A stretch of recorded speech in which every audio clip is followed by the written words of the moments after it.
Talking wrestling takes you to the top. Oh yeah. Talking wrestling, it's a wild ride. From suplexes to body slam, you got it all inside. Get ready for the excitement, the drama show. Talking wrestling is ready to throw down. Oh yeah. Ooh, yeah.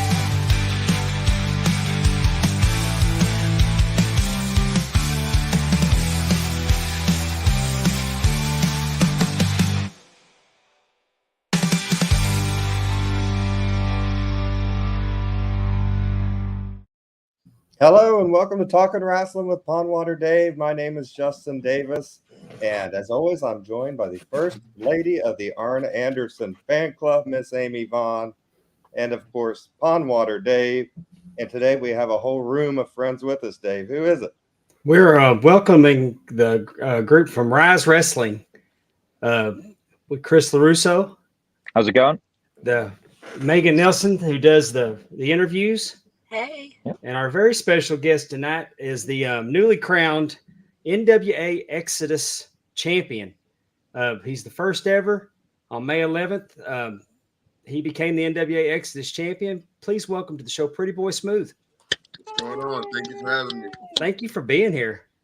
I have the first question because if I can, because I have been watching videos and stuff, but you are massive. How tall are you? I'm 6'9". Oh my gosh. I mean, you dwarf everybody. And so I wanted that to be the first question because, I mean, it doesn't matter who he's next to in photos or the match. He is like, obviously, so much taller. And so 6'9". Oh my gosh. Well, Yeah, it's definitely not a gimmick. no, the other night, Meighan said that she would love to see you and Cruel have a match. And I thought, okay. And then when I saw, because I had no idea how tall you were until I saw you against somebody. And then I was like, whoa. Yeah. There's a lot of people who, until he was nose to nose with EC3 at one of our RYSE shows, EC3 is not a small man, but I think that for a lot of people who maybe weren't familiar with PB, that Look at that. I mean, that visual alone, I think, got a lot of people's attention, and sort of let people know that, EC3, he's in for the fight of his life here coming up on Saturday. Yeah, he sure looks like it. Yeah, I've actually been in locker rooms with Cruel before. I'm sure we'll cross paths at some point. Are you taller? Who's taller? You know the answer to that. that was very stupid of me. You are correct. You are always going to be the tallest person in the room, I bet. Earlier today, I watched a match. Where he challenged Wardlow for the Revenge title, and Wardlow was looking up to him too. Yeah, it's different out here, man. I've always prided myself in being larger in life, and I'm not somebody that is going to dwarf myself to make somebody else comfortable. You know what I mean? So we here. So before I go any further, since you said that, sorry, I saw that you were in a tag team with Hornswoggle. Yeah, very, very interesting times. That was early on in my career. We actually won the AIW Tag Team Championships and held on to them for close to a year. And I learned a lot. He was somebody that wasn't expected to be in WWE as long as he was, but he was there for like a decade or so. Oh, yeah. So there's a lot of knowledge I gained from him, and he was somebody that allowed me to work on being my authentic self out there, if that makes sense. Dylan's more than a gimmick. Yeah. He's definitely more than a gimmick. He's very talented. Yeah, and definitely. I mean, he showed up for a gimmick and made a really nice career out of it. Absolutely. There's a lot to be said about that. So I got to ask, because as a young man, I saw Andre the Giant. When y'all were tag teaming, did he ever jump off your shoulders? Nah, he's actually pretty dense. So. Oh yeah. One of the harder people to move, and I when I was competing, I actually got to be in a match with him, and I went to throw him over the guardrail, and as I'm going, I'm like, holy God, this is the heaviest thing I've ever lit. It was like, with all due respect, Dylan, like it was like picking up a medicine ball. Like it was so difficult to move him. Yeah, I don't think he likes heights like that. Well, let's talk about before we talk about where you're at and where you're going. Let's talk about where you've been. Go ahead and put that graphic up for us. Pretty Boy Smooth, the Urban Playboy, 6'9", 260. 270 now. So you were trained by Johnny and Candace Gargano, and also Oh, cool. So I actually started training under Aaron Draven in Erie, Pennsylvania. And then I was like one of the last students. So when the school closed down, I needed somewhere else to train. Sure. So I started training with Johnny and Candace at AIW. And I would go to Cleveland twice a week. A lot of gas money spent traveling out of state. And then when Johnny got signed, I would train in Buffalo under Pepper Parks at their school, Grapplers Anonymous. I've also trained with Sammy Callahan in Dayton, Ohio. I've done some stuff in St. Louis. I just try to be a sponge and learn everything I can. And also being someone my size, there's not many big guys that are out here training. So, you know, I rely a lot on John Davis, Bill Collar, someone that's helped me a lot. Just like I said, just trying to be a sponge and learn as much as I can to be who I say I am, which is the most dominant big man in professional wrestling. Are you from Pennsylvania? No, Where are I'm you actually I'm from Hempstead, New York. Oh, okay. Yeah, I grew up maybe 15 minutes outside of Queens, pretty much. I'm in Long Island. Oh, okay. Yeah. So what made you decide that professional wrestling was for you? When did you actually start training? So this may come as a shock, but I was a college basketball player. What? That's what I was Get out of here. Yeah, I know. So I was actually in my second year of grad school. And pretty much Ooh, grad school. Listen to you. Oh, that reminds me. I got a question about something later. I saw. Okay. Sorry. I'm gonna write you're this. fine. Oh no. It's fine. So when I was in grad school, I was always an avid WWE fan since a young kid, and that's all I knew. I didn't know about the indies.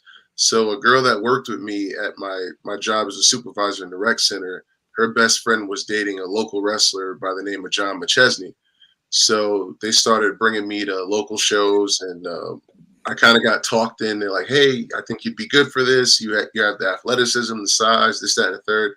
So one night when I was drunk, I texted John and I was like, "Hey, what do you think about being a referee?" Texted John drunk, just saying.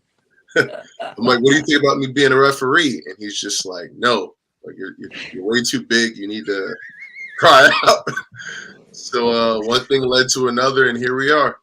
So why the referee? Like you just wanted to kind of like. Why did you say a referee? What do you think about me being a ref? You just kind of want to slowly get into it, or? Well, I don't know. Like, it was a thing that I knew wrestling was very challenging and difficult, and I didn't want to like be disrespectful to the business and whatnot. You know what I mean? Like, I'm coming from as an outsider. I was just a fan of television wrestling, and I played basketball, so I didn't know that it was something I can get in at the age of 24. Like, I thought I would have had to been training for it my whole life and whatnot. Right. So, okay. yeah. Okay. Yeah. Hey, Pretty Boy, did you know that Pondwater Dave took a chop by John McChesney before? That's not fun. I wouldn't volunteer to do that. Well, I too was drunk. Seems to be a theme. And Meighan comes up and she goes, "Hey, would you take a chop from John McChesney?" So I looked at her. Yeah. and then he wanted to give me a second one. I'm like, no. And then everybody started chanting. Yeah. And then I had One more time. That needs to go in the intro. It does. Oh my Pondwater's goodness. Follies. Yeah, you're on your own with that one. I've had some heavy hitters chop me when I was in wrestling training. Oh, okay. And McChesney, he stacks up with any of them. Yeah, he's definitely up there. He's got me a few times early on, but best believe a few years ago he got some receipts that he'll remember. I I imagine when you come down with it. Oh, straight overhand. I don't do that. Oh. In other joints, nah. Yeah, Oh. There was a. Hey, you know what I'm thinking, don't you, Pond Water? No, you're I'm going to hush is what thinking- you're gonna do. I'm thinking, so just real quick. So like we have been really trying to grow our YouTube channel, and like every 100 subscribers, Dave has been so generous and he's been doing different stunts. And so one of them was getting cannonballed by Vladimir Koloff. You probably saw that in the video. Yeah. Angel Camacho did a chop. And I think Pretty Boy Smith, like I really think that would be, we're like almost at 650. Like we've really been moving. And I think once we get to 700, do you want to say that? So like next week? No, I don't. Maybe I maybe think- be more. Go more ambitious. Go up to 1,000. Maybe 1,000. I said that. I don't know about that. I don't swing for free. Yeah, and I just said I'm at a. It wouldn't be for free. It would be for our entertainment. Camacho said he'd give me the Camacho bomb at 1,000, and I think we're going to shut this thing down at 995. Exactly. There you I go. thought we were going to have a big like Pondapalooza at your farm at 1,000. You guys are real Music, quick to throw me wrestling. out there to take all the abuse. Yeah, you you wouldn't want to take a slam from me because you'll get pretty No, I high. don't. It's a long way down. Yeah, it's Yes. all the way down. The penthouse. Exactly. Yeah. People in the chat are doing like money to I'm an see elderly. this happen. Just saying. I'm an Whatever- elderly. We're not going to do that. I ain't trying So- to do you like that. I appreciate it. Oh, he's so I've- no. I've What? kind of- Have him I've chop kind of brought it- Amy? I've- No. I've started reining these stunts back in. I'm currently injured at the moment, and when you're injured, there's no bravery when you're injured. Nah, not at all. Working hurt sucks. Nah, definitely don't. I hope so. One of the things I did want to ask you, Pretty Boy Smooth, is about your scholarship. I think that is remarkable. And so, but I didn't know if you want to tell us a little bit more about it so Sure. that our viewers and listeners can understand what you are doing for what was the school? I'm very sorry. Mercyhurst, isn't it? Yeah, Mercyhurst University. So Okay. I graduated from Mercyhurst. My undergrad is in communication. My master's is in organizational leadership. So I've always felt that we live in a world and a time where people don't value a communication degree.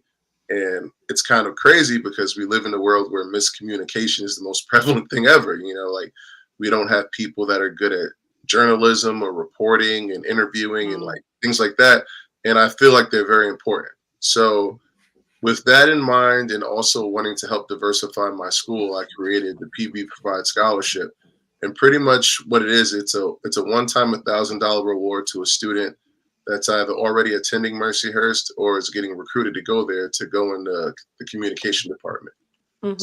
So far we've had success. We've awarded it to 4 Black students so far. So hopefully I can keep the ball rolling. You know, I started it with tax refund money, and it's grown a lot because my platform with wrestling has grown and people have wanted to support it. So very thankful for that and fortunate that I'm able to be one of the wrestlers that want to give back. You know, I feel like our job doesn't end just in the ring. You know, like I really feel like star power should be more than just that. And, you know, I want to make lives better and truly help and put action involved as opposed to people that are just virtue signaling on the internet, if that makes sense. Yeah, I've read that, and I thought that, I mean, having children that have been in college, will be going to college, you know, it is expensive, and, you know, every little bit helps. And just the fact that you decided you wanted to do that early in your career, you know, I mean, you're not sitting at millions and saying, well, I'll do this. You know, you're really, you know, making a change now. And I know that those 4 students getting that, you know, are very grateful because every dollar helps when you're in school. I know that. I'm sure. You probably know that too with your graduate degree. You know how that goes. Well, I was lucky. My tuition was paid for through sports and whatnot. But it was kind of funny because I was on the phone with one of my friends, Samantha, who's an entrepreneur in her own right. And if you see any photo shoots with me with women in, it's usually her. I was telling her. I did. Yeah, she was definitely one of them. But pretty much I was talking to her like, hey, like I wanna do some stuff, and like when I finally get like a contract and whatnot, I want to do this, that, and the third. And she's like, why don't you just try and do it now? And I'm like, I didn't think about that. So I just called the school's financial aid office and met with somebody and put things together, and here we are. Awesome. Thank you. Where can we find information about your scholarship? Pretty much I have a link tree that's set to all my social media platforms. So if you go on Instagram or X or any of those, like you can click the link tree in the bio, and there's a tab that says PB provides scholarship. And it's set up to have like the mission statement and everything in there. And then there's also a link you can click on that'll take you right to the school. So I don't see the money. It goes right to the school. It's all set up through the school website. Well, I've got it, and I just put it in the chat. There you go. So, Good deal. And if that doesn't work, y'all let me know, and I'll try it again. Yeah, we'll get it Yeah. figured out. That's so awesome. Thank you.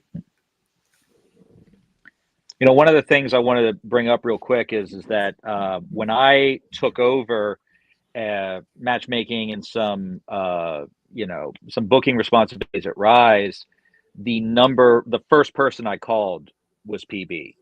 And he had already been working at RYSE under previous management, but I knew that when the opportunity presented itself and who I wanted to be the face of the brand, to be the name that we put RYSE Wrestling on, and who I thought represented everything that RYSE Wrestling should be. And I wanted it to have a more cool. I wanted it to have more glitz, more star power, and to have not just that, but the match quality to back all that up. I knew that PB was the guy that had to be, and I have been, and I had said this in a promo a couple months ago when I told PB that he was getting the match with EC3. Is that every time I thought that he's impressed me, I don't think I could be more impressed. He took it another level. He took it another level. He took it another level. The matches that he had at RYSE Wrestling over the past, I guess, a little more than 2 years now, maybe just out about 2 years. But, the matches that he had with Ron Mathis were just out of this world. Some of the best matches, I think, in RYSE history.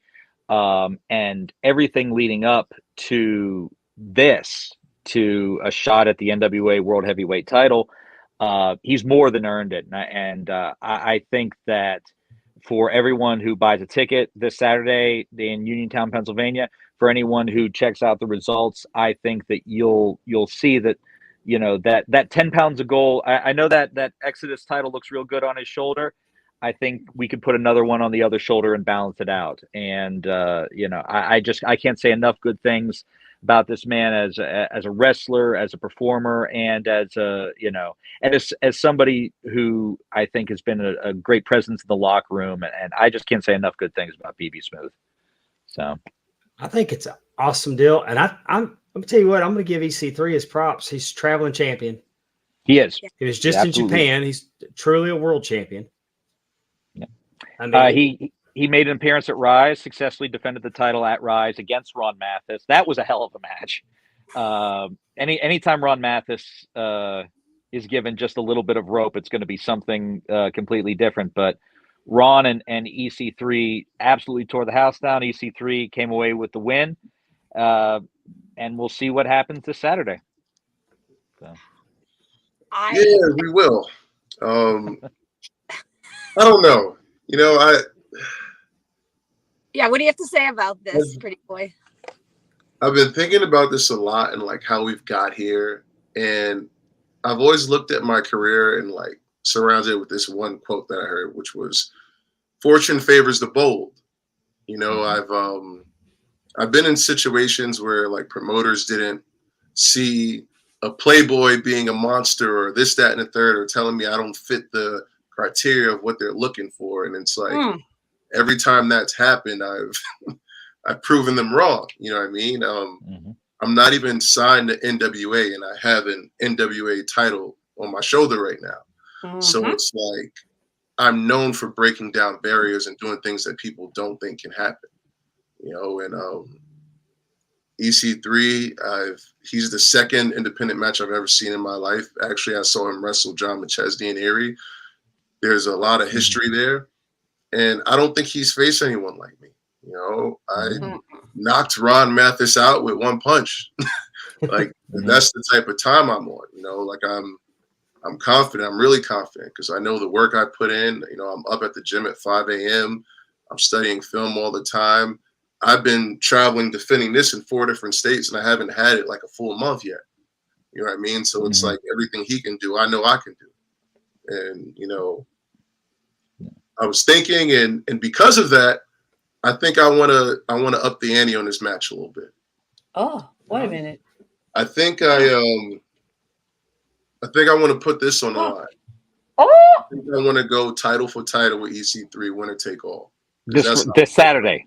This Saturday, you want to go. So the Exodus title versus the NWA World title at RYSE this Saturday.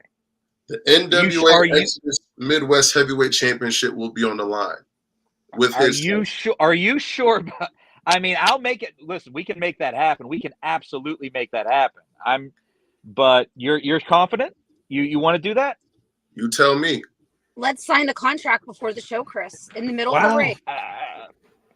I mean, if PB wants it, and I have no doubt that EC3 wants it. Exodus is his company, so and you're right. You're right. You're holding his belt. So I'm sure he's interested. So yeah, I mean, yeah, let's do it. Let's do it this Saturday, title for title. I think we can make it. We can take what was already going to be a fantastic main event. We can make it something that's got to be must see. Yeah. So if you're in, I'm in. So you already know what time I'm on.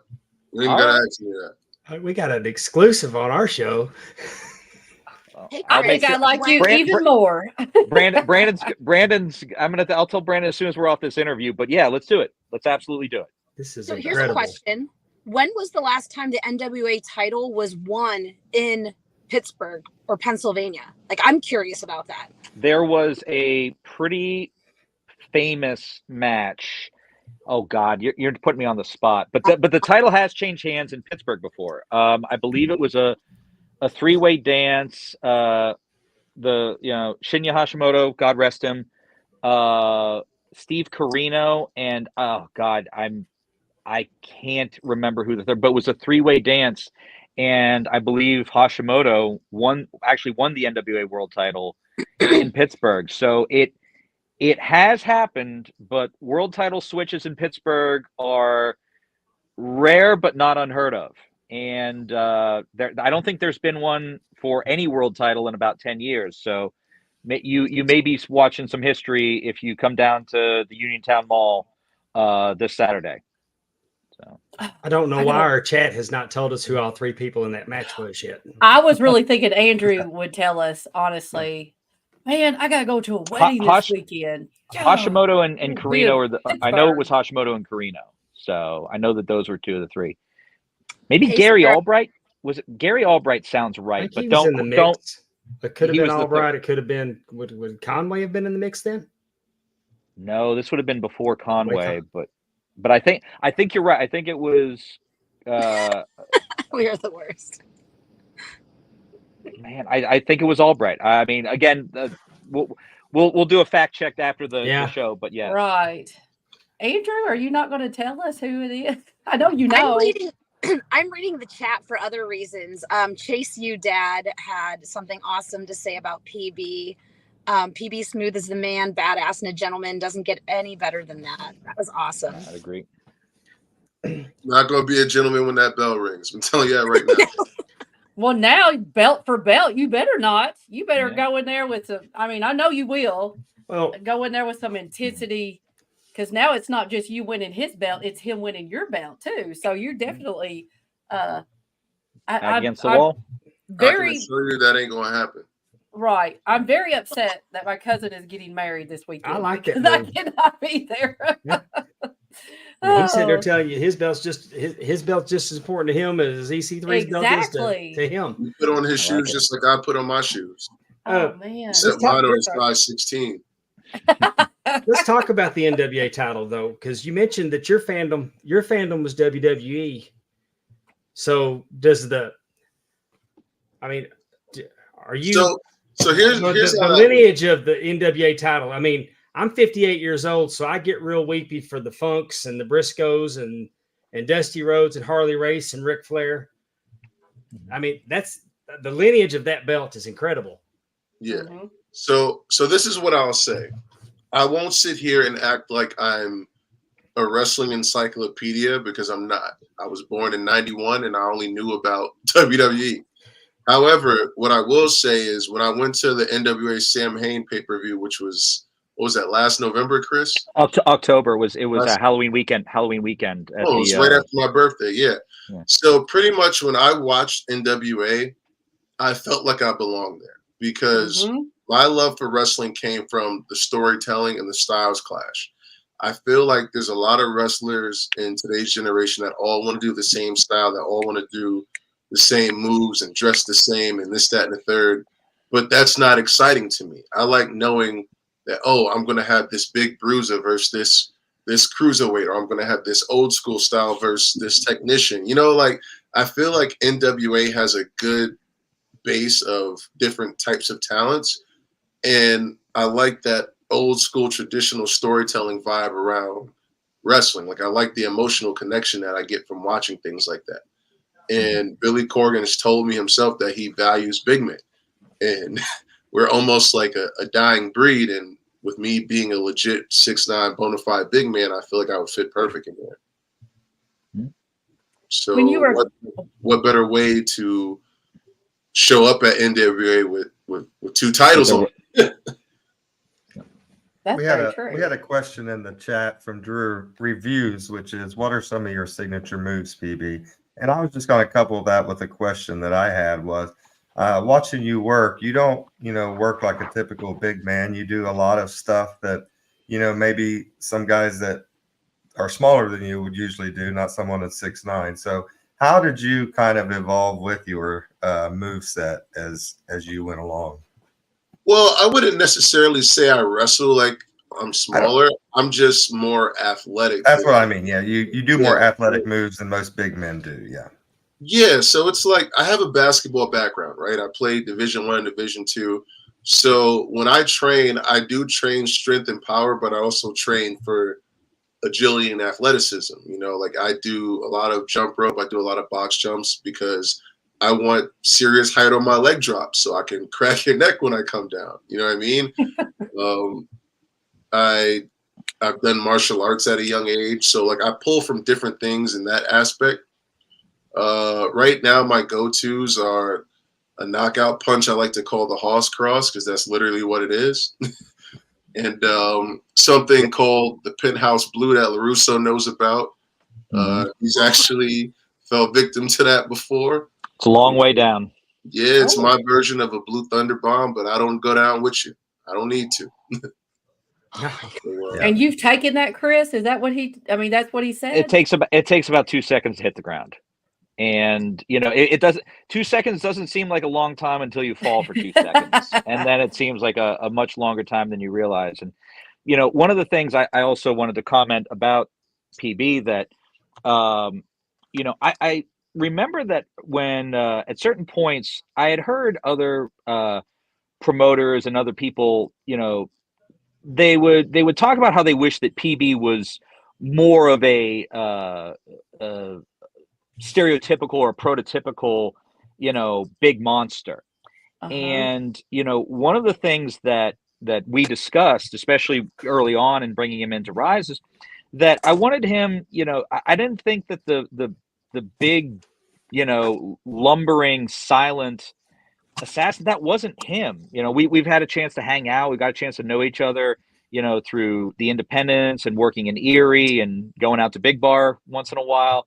And, PB was he was so charismatic. He was well spoken. He was intelligent. And I think that a lot of these people, they saw 6'9" and they just stopped there, where, I've never hesitated to put a mic in PB's hand. I've never hesitated, to just let him go out there and to get his personality over with the crowd. And again, like PB had said, that he's proved a lot of people wrong, that he can be more than just choke slams and power bombs. And he's proved that at RYSE, and he's proving that now at the NWA. And I think that a lot of people jump on the bandwagon now before it gets too crowded. I think that for people who enjoy a little bit of a throwback, but who also enjoy a modern twist, I think he stands up to some of the best big man in wrestling history, and I say that without hesitation. See, I for one think, we'll take Hulk Hogan for instance. Mm-hmm. I fell down a rabbit hole watching Hulk Hogan in Japan. Mm-hmm. Hulk Hogan when he won the IWGP, Hulk Hogan before Hulkamania launched when he got to WWF. Mm-hmm. Then he got there and he's the big man. He's a big man. He was fighting monsters. Every big man doesn't have to be lumbering. Nope. Hey, calm down, work like a giant. Everybody doesn't have to work like a giant. We've seen it. We've seen it, and we've seen it, and we've seen it some more. They did it to Lance Archer. Lance Archer can move like a cruiserweight. Watch him in TNA against Abyss. There was a television match. Mm-hmm. He was all over that 6-sided ring. And then they calmed him down. Mm-hmm. So I think athletic big man that can get around and move around the ring. I think it's long overdue, and you're going to excel in the NWA. I think I agree with you. It's perfect for it. So. Yeah, definitely. Either way, I'm going to go. The train is leaving, whether somebody with me or they against me. I'm going to get where I need to go. I was going to ask you about your title that you have. Bradley. Yeah, how many people? I had to beat multiple people that night. I was going to say, tell us a little bit about how you won that championship. You said you've been to 4 states to defend it. Just tell us a little bit about what's going on with that title. Since you're going to have another title here pretty soon, you just tell us about this one. Amy. Hey, I'm on. I mean, I'm on PB's team. I'm already on there. I know he can do this, and I'm excited for him. So the night that I won this, I actually wasn't even supposed to be in the match. Perfect. I love it. I was set up for a gauntlet match, which I did participate in, and it just so happened that Dante Casanova was injured, and he was supposed to be in the main event versus Cal Hero. Mm-hmm. So because I was undefeated, my guy Pastor CeeLo talked me into a 4-way main event. Mm-hmm. So I had to outlast 3 other competitors that night, and as you can see, I did that. And then the next weekend, I was in Pittsburgh at 880 wrestling against Gannon Jones Jr., another super athletic big man. He's about 6'5", 265, doing moonsaults, all types of crazy stuff. He wanted a shot, and he's one of my best friends, and I had to put him down. You know what I mean? So we got that going. And then after I beat EC3 on Saturday, the next night, I'm in New Jersey defending it against somebody at BCW, another company. So I'm just constantly moving, constantly elevating. And I'm a world champion just like him. I'm a traveling champion just like him. And I'm going to show everyone I'm just as good as him, if not better. Damn. I love it. Me too. I'm sitting here trying to think about, like, you're really going to have like a planner to figure out, like, okay, I'm going to defend Exodus here, and then I'm going to do my heavyweight title here. And so you got a planner so to make sure you get all these dates written down correctly. PB Enterprise is always going. I got somebody working on it for me. I got somebody handling my Wikipedia page, my scholarship. we are a well-rounded ship over here. Good, because you're going to need it defending 2 titles, because that could get confusing. PB, I saw it's not confusing. The bell got to ring, and I got to put somebody down. It's that simple. Which one's the referee? I'm gonna kill the other guy. Yeah. Literally. If you ain't got the zebra stripes, it's over. I saw a question in the chat. Did you ever work with Lance Archer at any point? I have not. I've seen him in passing doing extra work and stuff like that, but no, I haven't worked with him. Book it, LeRusso. Book it. Let's go. I mean, one of the September. things was that I when he was RYSE Grand Champion is that the different styles of opponent he had made it for a really, really, really exciting title run. For a year. And you know, yeah, about a calendar year as he An came impressive in. run. And you know, I still circle back to the feud with Ron Mathis, because I thought that, you know, Mathis was just such it was such a styles clash, but really, really, really incredible matches. You know, a lot of those are up on YouTube, but I was, you know, I was so impressed with that entire run. So you know, and it made me confident to be that he gets the shot at EC3. And Lance Archer helped train Pondwater. Oh, Right? yeah. He did. I was gonna say, yeah. It's a small wrestling world. Hey, It is. just mention the names that he's mentioned. John Davis. I've worked with John Davis a lot in Mississippi. He'd come through when he's Federated champion. Mhm. That guy is double tough. Yeah, my leg drop got better because of him. I worked him a couple years ago for Game Changer Wrestling at one of the For the Culture events, and ever since then he took a liking to me. He took me under his wing. I'm sure I annoy him because I message him random hours of the day, just sending him matches, asking for feedback and whatnot. But I'm just trying to learn and grow and make him proud and everyone else proud that's been supporting me and following me throughout the years. I think every locker room that John Davis is part of, it makes it better. Absolutely. The shows that he's come in, worked Mississippi, it was quite an experience. Yeah, definitely. He actually has a school now in Florida with it's another NWA guy. I forgot his name. Latimer? Tom Latimer. Tom Latimer. Oh, Yeah. Tom Latimer. Yeah, they have a school in Florida, and hopefully I can get down there at some point and train with him for a little bit. Oh, cool.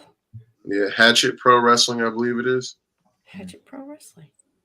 I love it. Well, Put that down, Megan. Hatchet Pro. We're gonna go. I bet she's up there taking notes. I actually just sanitized my hands, but I'm making a hatchet. But I have to say, I'm just gonna sing Pretty Boy Smooth's praises. I had the pleasure of working with him at RYSE for the past 2 years. He's been one hell of a champion, one hell of a guy with the fans. You know, has that grit, has that kind of, I don't know how to put it, just that flair, that essence in the ring. It's every match you see with Pretty Boy Smooth is incredible.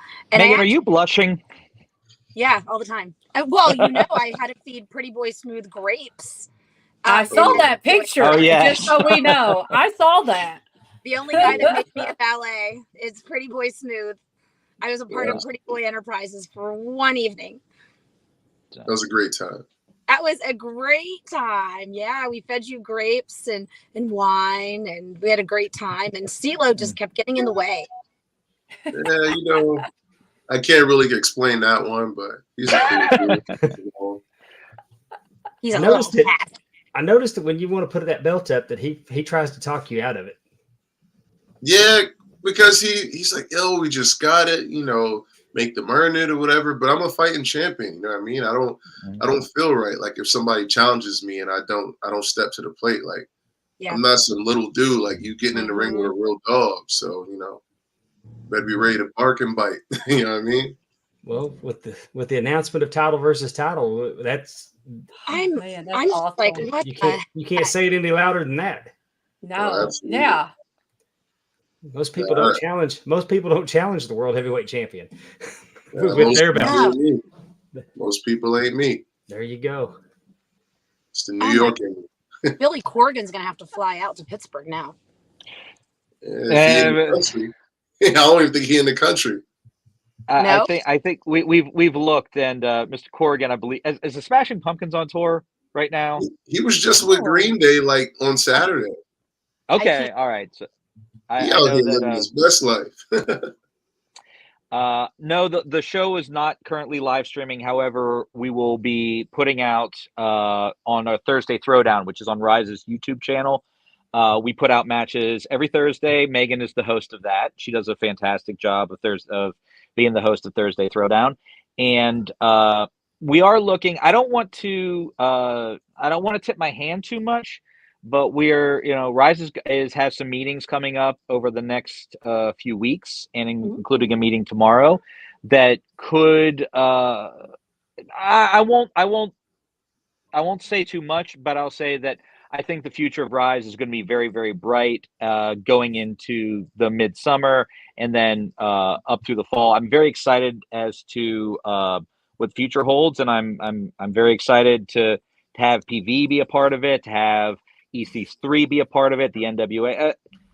I suppose I should be a little excited to have Carson Drake a part of it, but I don't want to give him too much. I don't want to give him too much props. Carson, but he is an NWA guy as well, so I'll give him his props. The Country Gentleman, who we had up a little bit earlier in the year, and but again, this Saturday, June 8th, Uniontown Mall, PB Smooth, I guess now defends his title and also goes for the NWA World Heavyweight Championship. Carson Drake will be on the show against a young standout from Cleveland, young Tyler Jordan, who's really turned a lot of heads in his young career, and a lot of people say that he's got a ton of potential. 6-man tag action with Team Stronghold versus White Trash Forever, and so much more. So White Trash Forever. Yeah, I've got your card graphics up. So Oh, thank all right, you. well, let's take. We can. Thank you, Tim. Appreciate it. Tim, it's a nice belt you have. JB, you went to a RYSE show before. Tim, funny story about Tim was a promoter. Tim promoted Really? shows in East Texas in 2008, 2009, 2010, and he rented belts from me, so he had decent belts for his shows. And now 15 years later, he finally started getting the belts for the promotion that he never had belts for. So And they are nice. They are very nice belts. So I'm excited for him and I think he's got the itch. I wouldn't be surprised to see his little promotion make a comeback, and I hope it does. I'll drive all the way back to Texas to work for it. I love to bring the NWA Exodus and the World's Heavyweight Championship to Texas. So, Yes. Well, Pondwater, you're an expert on belts. What's your thoughts on the Exodus title? I love it. I had to go looking for pictures of it because the way the light hits it, it's hard to get the details. Mm-hmm. But I finally found one, and I could see the NWA in it. But it looks like an old coin, like you would find like a Greek coin that you might have dug out of some ruins, because you can see where it kind of looks like where the coin is kind of worn. Yeah, I don't know if this is Caesar or Alexander the Great or something. I love it. It's original. Mm-hmm. I like the brown. I mean, I like the backing that it's on, the leather it's on, because that's different, than some of the. I think it is, and it just really, I don't know. It has a very neat look. I like it. It's got the grommet. You got a couple of grommets on each side of it, and yes. Yeah, I love the Renaissance vibes. I come out wearing a jacket that has the statue of David on it, and I just got some gear with the statue of Dionysus on it. So, it was only fitting that I get this. Yes, fits the motif. Well, there you are, right there. It's a great title. Your shirt. Yeah, the shirt reminds me. I really do like it. I do like it. Yeah, thank you. It's really nice. Like I said, I saw it. I just kept it seemed like every picture that I saw, the way the light hit it, I couldn't make out the details. And I finally. I'll send you a good picture or a video when we get off of this. And everybody, make sure you go follow Pretty Boy Smooth. He's figured out how important social media is, and he's got his social media game down. Be sure while you're over on YouTube, subscribing to our show and RYSE, just search Pretty Boy Smooth. He's got a YouTube channel. He's at Pretty Boy Smooth on X, Pretty Boy Smooth on Facebook, Instagram. Yeah, I'm on everything. On Facebook, Pretty Boy is one word. Just a heads up. But yeah, I'm on everything. And I'm all business. You know what I'm saying? I'm out here promoting, letting you know what shows I'm on, getting these promos out there, getting these these photo shoots with the beautiful women. You know what I mean? Just doing champion things. So. Well, we can't thank you enough for popping in here with us tonight. We wish you the best. I mean, we wish you the best of luck against EC3. We know you're going to do it. Yes. Absolutely. And then hopefully you'll come back on and show us after you did it. Oh yeah. Yes, Absolutely. Hey, Pondwater, thank you so much again for having us on and for allowing us to promote RYSE. And, you know, we appreciate it so much. Always appreciate the love. Always appreciate the attention. So, you know, much love from everyone at RYSE Wrestling. Well, we appreciate it. Do you want to run down this card real quick? Sure. Let's run down this card. Okay. So, well, I hate that. Okay. All right. I'll give the devil his due. All right. I met Carson at Sawin at the NWA pay-per-view in Cleveland, and you know, I was impressed. And this was before I actually had to talk to him. But as far as in the ring, you know, he can absolutely deliver. He's doing a great job at OVW right now. And he's made it known that he wants another shot at the NWA World Heavyweight title. So that might be PB. That might be your first challenger. I got to give a quick shout out also to Tyler Jordan. A lot of people from the Cleveland area. I believe he's a student of the AIW school up there right now. But a lot of people have said that Tyler Jordan, who I think is under a year in, has a ton of potential. He had a dark match at RYSE last month. Really, really impressed. So we wanted to give Mr. Jordan an opportunity to show up and maybe ruin Carson Drake's debut. Well, and I just heard by making him a challenger for Have PB, you ever heard that you want to Carson just get him beat up. Have you ever heard Carson Drake laugh? Yes. It will make you want to put peroxide in your ears. I was going to say, I haven't, but looking at him, I don't want Well, to. you know he's an asshole because he does the 2-finger Jeff Jarrett. We've double seen him punch. before. We saw him with that other promotion that came on from in the amphitheater. Well, here's another thing, and he stood out as somebody that we didn't like. Yeah. If you keep up with NWA Power recently, he has his own cooking show on the show, and he can't cook for shit. Like it's like, he drives me insane. Like I don't know why you let him in here, but you know, do your thing. If he's my first challenger, I will be happy to knock him out. Well, there you go.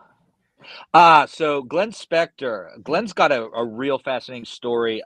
Glenn was a standout in the Pittsburgh area in the early 2000s and actually wrestled for DDT in Japan. I believe he was very early in DDT's history. He was one of their tag team champions. Took some time away from the wrestling business, started a business, started a family. And a couple years ago, he's got the itch to come back and, you know, calls himself the big boss. And the thing is that you don't appreciate just how good a technical wrestler Glenn is until you get in the ring with him. One of the best technical wrestlers I've ever been in the ring with. Noir has had a great run in the last year at RYSE Wrestling. He took our grand champion, Cowpoke Paul, to a 30-minute draw, and he's also on the short list to get a shot at the grand championship. Noir's leg is better. I'll answer that question. He was dealing with a knee injury, but he is cleared to perform, and you know that should be a really good contest. Cowpoke Paul used to be my favorite name, but now I think I like White Trash Forever as my new favorite. Yeah, RYSE has a couple good ones. David Lawless Esquire. David Lawless has been running the 27 Club. Before you ask, I don't know what it means. But has been teaming up with Shaw Mason and Members Only, and trying to exert their influence over RYSE Wrestling. And in doing so, he has crossed paths with former RYSE Grand Champion Edric Everhart, and a lot of people think that this is a long time coming for Mr. Lawless. So, you know, he may have written a check that his ass can't cash. We'll see what happens on Saturday. This one I'm really interested in. Brandon Lee is from the UK, and he is on a summer excursion here in the United States. He was, I believe, he's now with Exodus Pro, and I think he's going to be spending the summer based out of Cleveland and training with EC3. But I've heard nothing but positive reports about him and about what he brings to the table. So we obviously wanted to get him on, and anytime you can get some international flair and see some talent from around the world, RYSE wants to bring that to you. He will be challenging Gorgeous Gregory for the RYSE Ascension title. Gregory is having a good little run here, as had some solid defenses, including I believe a record-setting. His win in 4 seconds last month, I think, was record-setting. So, which should be another really great contest. What's the concept of the Ascension champion? The idea is that the title is sort of for talent that is on its way to the Grand Championship, and we realized probably about this time last year that we had the Grand Championship and we had the tag titles, but there was a place on the card to highlight some talent, and that's what the Ascension title is to really highlight young and upcoming talent as they come through RYSE. Nice. Cool. How awesome. There you go, Justin. Ron Mathis, Tyler Vox, and the mobile home wrecker Bruce Gray. White trash forever. Love it. Oh my God! Look at this match. Please tell me the mobile home wrecker has merch. You know what? I think they all have merch, and I think Ron Mathis would be more than happy to talk to you about his merch and sell you some White Trash Forever merch. Oh, that's great. We are going up against Jace Mara, Pat Angel, and the RYSE Grand Champion Cowpoke Paul, who are all training out of the Stronghold Academy here in Uniontown. Ron Mathis has, former Grand Champion himself, trying to get back into the championship picture after getting his jaw adjusted by PB Smooth a couple months ago. Ooh. And this is I think he's trying to get back into the mix and thinks that maybe a win over Team Stronghold and especially over Cowpoke Paul might help him along with that. I said I loved White Trash Forever, but I just don't think I can root against Cowpoke Paul. I mean, look at it. No. I don't know. That's and the main event. Woohoo! And which we will have to update this graphic. Yeah. We've talked so much about Pretty Boy Smooth. I got to give EC3 his props as well. Has been a fighting champion, has really taken the legacy and the responsibility of the NWA World Heavyweight title, and I think he carries it proudly. He wants to I won't say restore the legacy, because I'm not sure that the legacy ever went away, but I think he wants to enhance the legacy of the NWA World Heavyweight Championship, and has been traveling all over the country and now over the world. Just defended it in All Japan. And I think that he will, his contributions to that title can't be understated, but he's got literally the biggest and the greatest challenge of his title reign so far, standing across the ring from 6'9", take it straight to the Players Club, Pretty Boy Smooth, for the NWA World Heavyweight Championship and the Exodus Pro Championship. Now title for title. I'm got to update the the graphic. So, but tickets are on sale at RYSEWrestling.com at the Uniontown Mall, 1368 Mall Run Road, Uniontown, Pennsylvania. RYSE Wrestling on X, RYSE Wrestling on Instagram, RYSE Wrestling on Facebook. Check us out. Check us out on social media. Check us out on YouTube.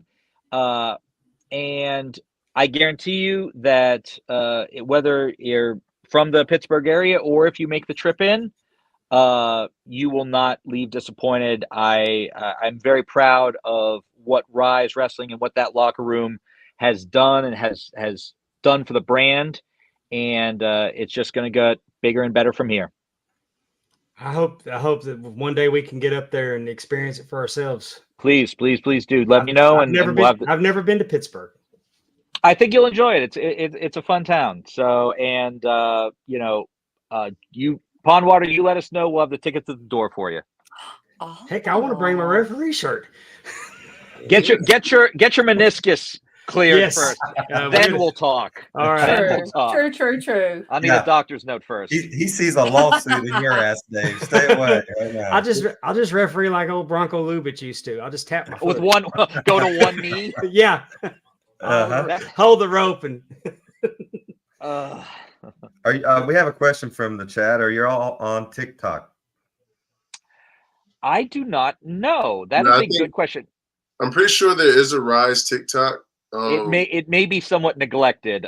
We are actively seeking some to enhance our social media experience. We're gonna try and go live a lot more starting this weekend. We're gonna try and have a lot more. I think the Facebook has a lot of some fan interaction, some live videos, and some stuff like that. But we know that it's got to expand, so we're going to see if we can get some live videos on X, some live videos on Instagram, so that even if you cannot be a part of it, you can still peek in and see what's going on at RYSE Wrestling this Saturday. Awesome. Well, thank y'all so much for coming on tonight. Thank you so much, Pondwater. The door is always open if you ever want to come back again. You guys made history tonight. We unloaded a new a match introduction here on the show. There you go. Yeah, absolutely. First time we've ever had that for sure. I'm so excited for you to that you're with the NWA. The NWA, you'll hear the haters say that those three letters don't mean anything anymore, and I don't agree with that at all. They mean a lot. They mean a lot to me. And tomorrow will make 8 years since I stood in the ring and held the NWA belt over my head for a title match. Jack Stain versus Houston Carson. Oh, wow. Okay. Hell yeah. Hell yeah. 8 years tomorrow. I mean, it's a highlight over my 20 years. Wasn't NWA the oldest wrestling promotion ever? Yes. You know what I mean? Like the where everything started, you know what I mean? And we're obviously coming back, bringing back the territory system. We're on television on the CW app. Things are rocking and rolling. So this is the greatest time to be a professional wrestler because there's more than one television company. There's more than one opportunity to really make money out here and make things happen. And I'm just very grateful and fortunate that I've been getting opportunities with the NWA. I'm fortunate to hold a NWA sanctioned title without even being signed to the company yet. And, I'm excited. You pointed it out that you weren't even ranked in the top 500 last year. Nope. First year in 4 years. Crime. You were ranked. By the way, a last crime. Year, how did they miss you? They won't miss him this year. EC3 better not underestimate you the way everybody else has. I hope he do. I hope he do. Apparently, the right people didn't miss me, so we're here. All right. Well, we'll hope. Thank you, guys. Looking forward to seeing more of you. Thank you so much. We appreciate you. Thank you so much, Pondwater. Always appreciate it. Anytime, Chris. Bye. Good night. Good night. Bye. That was pretty cool. We had a match stipulation unveiled here on the Pondwater Day. How about that? I know. He just said, I'm going to show you how big a boy I am. No, we're going to put my title on the line, too. Wow. Allison Faye, she was talking about Mike Bober. I think Bober was actually in charge of their TikTok, Allison. That's what went wrong over there on the TikTok side. I just want to also let Andrew Hermes know that I love him and to calm down. He's on that bullshit again. Oh, his NWA hatred. Hey, I'm telling you what, everybody fawns over TNA as the promotion that won't die. It might have been on life. NWA may have been on life support through the 90s, but there was lots of great talent. And I'm gonna tell you another thing that the NWA title's done is it is highlighted overlooked wrestlers, because Rob Conway was an incredible NWA champion. Jack Stain was an incredible NWA champion. Tim Storm was an incredible NWA champion. Steve Corino. You got two of them that are on. WWE programming every week. Adam Pearce, a 5-time NWA champion. Nick Aldis, a 2-time NWA champion. Those guys never. I mean, those guys were already great talents, elevated by the NWA title. And who could forget Tyrus? Hey, Great y'all make fun of Tyrus. Y'all make fun of Tyrus if y'all want to. But who else? Other than the WWE, who else's world title belt was on a Super Bowl commercial? Okay. You can't tell me that old heads like me watching the Super Bowl didn't say, that's the belt that Ric Flair had. Mm-hmm. I'm just saying, y'all crap. They can crap on it all they want to. It served a purpose, and it was on one of the highest rated cable shows. I'm not going to get political. I'm just saying that he had that thing front and center. He's no Dory Funk Jr., Dave. That's all I'm saying. Well, but what I'm telling you is, you can't say that the 300+ pound guy is not credible. Well, and y'all all loved him when he said somebody called my mama, and he was dancing with Trinity and the other one. You don't want to call my mama. No, I'm just saying that everybody loved the gimmick. So, And the other one. and I need Drew Review to Sorry. quit calling it Sweet Charlotte. That is the absolute. I never heard that crap until Nick Aldis got it, and it was part of the reason I had a little heat with Aldis. That is the dumbest nickname for that belt. Sweet Charlotte. I don't even get where they got it from. I mean, I never heard that before until I Aldis. haven't either. He made that shit up. Well, Oh my God, it's the 10 pounds of gold. Yeah. I will say, I think that belt that Pretty Boy had tonight was really cool. I like that. That's cool. Design. That's a I cool like the belt. design of that, the front plate, and how Yeah. it's almost like a kaleidoscope. It changes. What you see kind of changes as it moves. You know what I mean? Mhm. Yeah. But the coin, it's just a neat. Whoever I didn't even think. I've got to find out who made it. Mhm. But it's an incredible belt, and if you want an incredible belt, Hey now, Big Time Belts has got you.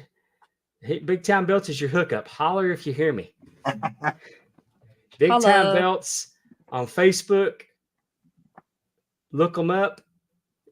You get them. I mean, like this guy got him a custom North American Heavyweight Championship in the style of the old Intercontinental belt.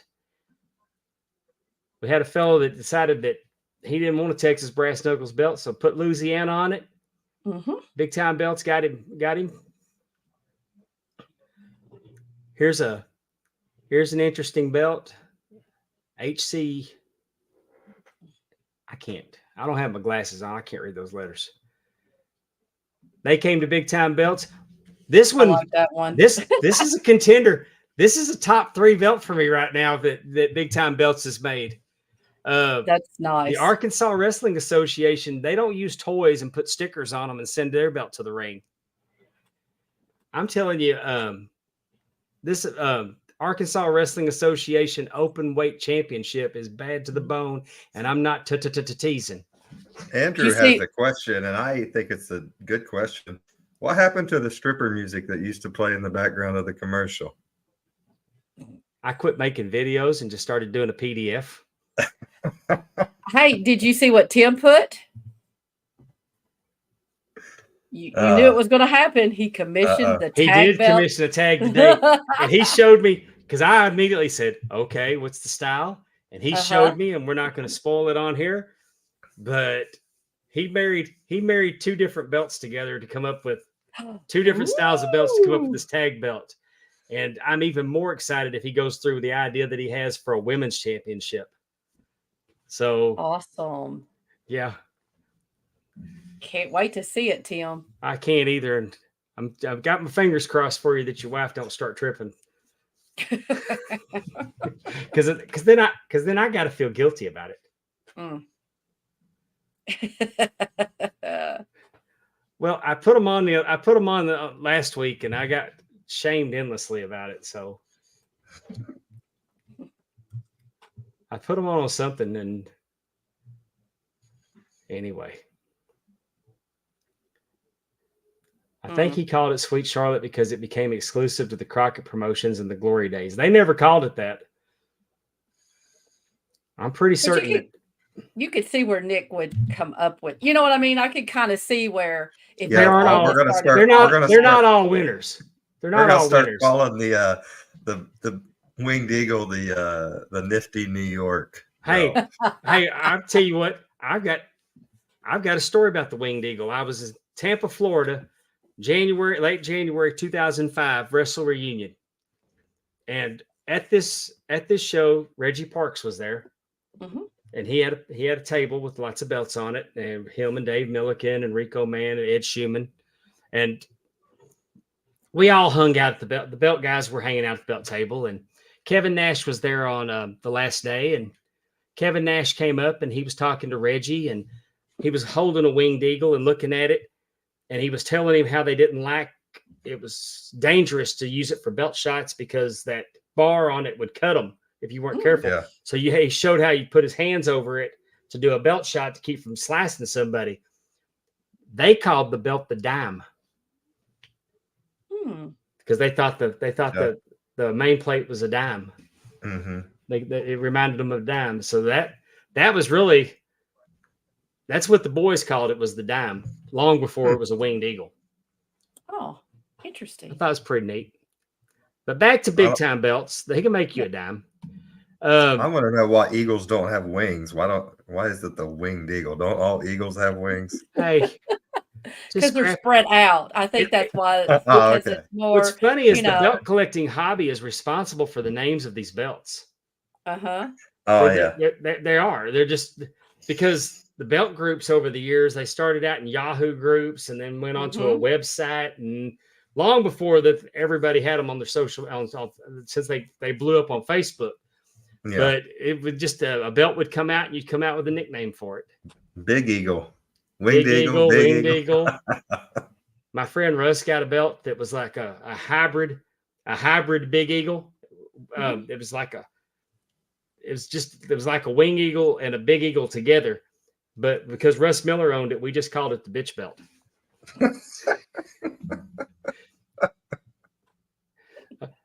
All right, we're off the rails, but Allison told us last week what this sorority was, but we don't remember. Theta? We don't remember.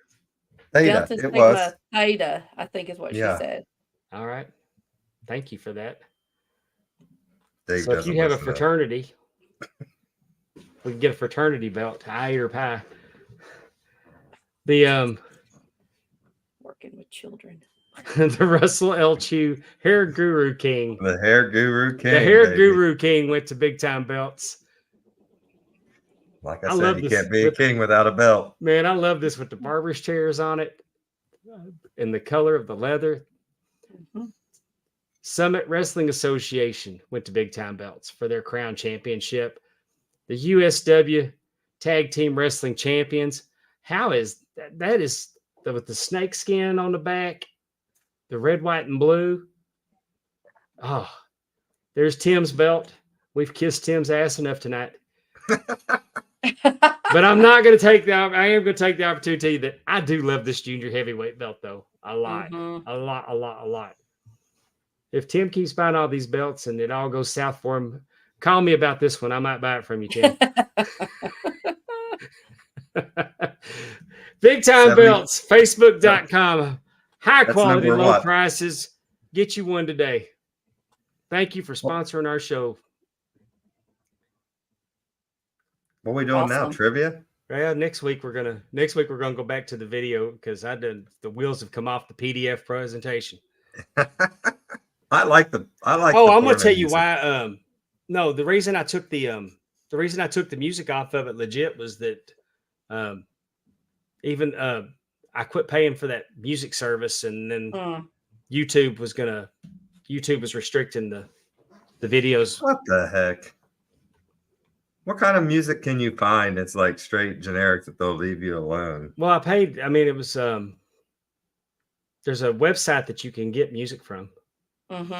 But I'll now, just set up some. Oh, I'll but beat that. now, I'll set but up now some with pots and AI, pans I in could here. would now. Oh, challenge accepted. I'm going to use my AI. I'm going to use Yeah. AI to create There we a go. belt commercial for next week.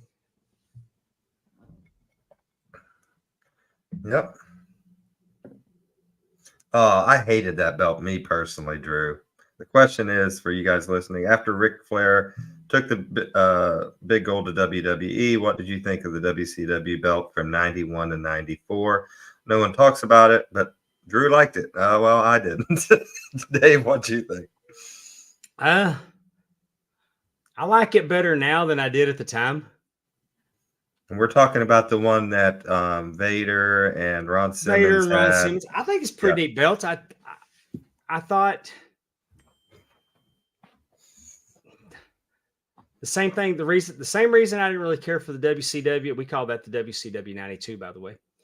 The reason I didn't like the '92 and I catch a lot of crap from my belt friends. I don't like the Winged Eagle. I know you don't. It's a point of contention because with I me. think they were too small. They were too small to be world belts. They were too small to be world belts. And that belt on Vader looked tiny. The Winged Eagle on Hogan looked tiny. The Winged Eagle was literally bigger than the 10 pounds of gold as far as size-wise diameter. You know what I mean? Yeah, but the inmate belt for the AWA and the big gold belt and the Mid-South North American kind of changed all that. Yeah. For big belts. I don't know. big belt that I I like can't the Winged Eagle. I love the NWA Dome Globe belt is my favorite belt, but that's for the history, not. That's why Vince took it off of Hogan and Warrior and put it on Shawn and Brett, so it would look bigger. The belt would look bigger, Dave. Yeah, that was the strategy. Well, he should have started out that way because when Hogan got it, like the Andre the Giant belt that they made for WrestleMania 3, just in case Andre won.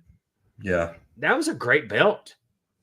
That was a great belt. The Hogan 86 before that was a better belt than the Winged Eagle. Now, the 84 and the 85 look like the NWA television belts. So what'd you think about the big green WWF? I love it. Man, yeah. I just saw videos. I was just talking about it. There's a video on Twitter that's got Hulk Hogan with it in the ring. Mm-hmm.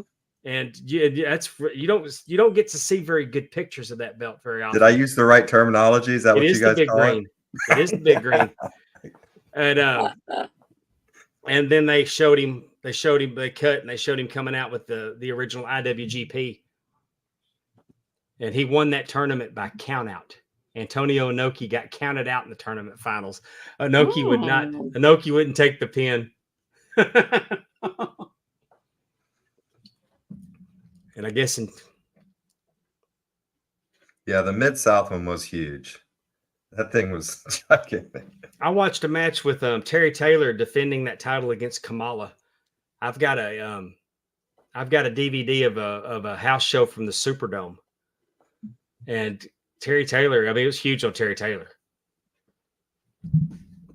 Do you have a big green? I had one. Oh, I wish you still had it. I had one. It's hard to get a good one because what you got people trying to do now, they're trying to make them. They're not going to get the names. They don't get the names right on them in the right order. And it was a trophy shop belt. They were just thin plates, thin tin metal plates like you get from a trophy shop. Mm-hmm. It was a trophy shop belt. What's sad is I believe they threw it away. Yeah. I think it may have got thrown away. I think that or an Intercontinental belt got thrown away. But it was a cool belt at the time, but it was a trophy shop belt. But so when you try to do that belt with thick plates, and then for some reason, these guys that make these belts think that everything has to be 6 millimeters thick. Reggie Parks was making belts. I mean, right now 4 millimeter is the standard. But Reggie was really doing between 3 and 4. They weren't even a true 4 millimeter belt. what Reggie was doing. So bigger's not better. They don't have to weigh. They're solid, but they don't have to weigh 15 pounds. Mm-hmm. Now, everybody will try to tell you that original Mid-South belt weighed 25 pounds. It didn't. It was 12, 13 pounds tops. I held it. I know the guy that owns it. I'd say that the one before that was probably heavier than the one than that big one. So I don't know. Belts, To me, for more belt talk, join me on the Ram Network for an audience with the Belt Pope. Heck yeah. Maybe my next one we'll whip out the Mid-South North American Championship. Cool. I don't know what it was about. What was going to be next, and that's what it's going to be. I don't know what it was about WCW 92, but it felt kind of like it looked like a tag team belt to me, kind of. If that makes, I don't know. What I lack in size, Darren Staley, I make up for with enthusiasm. Yeah, I like how Pretty Boy said at 6'9" he wanted to be a referee. I'm thinking, yeah, I know. People Dave's size. That's Dave's pocket area right there where he needs to live in. Could you imagine? Not you, brother. Ain't nobody gonna mess with him. I'll tell you that. No kidding. But yeah, I just kept, like you said, I just kept seeing all the pictures. Oh, he had an AEW match too. I was going to ask him about, but it was like, how tall is he? He's got to be unreal. 6'9". Like I can't even imagine that. I mean, that is some crazy. big guys like that maybe aren't quite 6'9" or whatever, and they kind of struggle to step over the top rope. He does not struggle to step over the top rope at all. No, not at all. There is no denying he is 6'9". Yeah. No, I mean, look at that. I know. And then you start thinking, well, is EC3 is he smaller? No, he's not. That's what it's like. I didn't think he was that small. And then you look, you're like, he's not. I mean, go watch his match with Wardlow. Y'all know how big Wardlow is. Yes. I just think it's cool that we don't need to make such a big deal about how big he is. It's just that he's not your typical big man. Yes. He gets around that ring. I'm just saying that was the first thing as a 5'4" female. That's the first thing I noticed. It's like, I feel like it's how people probably looked at Andre the Giant. Like he's massive. Like he's just a huge person. So that's the first thing I noticed. So just saying. Right. Well, with that being said, I'm producing on the fly here. It's time for Amy's trivia. Think you have the facts. Let's play and see. Justin Amy's left trivia. us. Yes. So, Pondwater, do you know whose birthday it is today? Today? Yeah.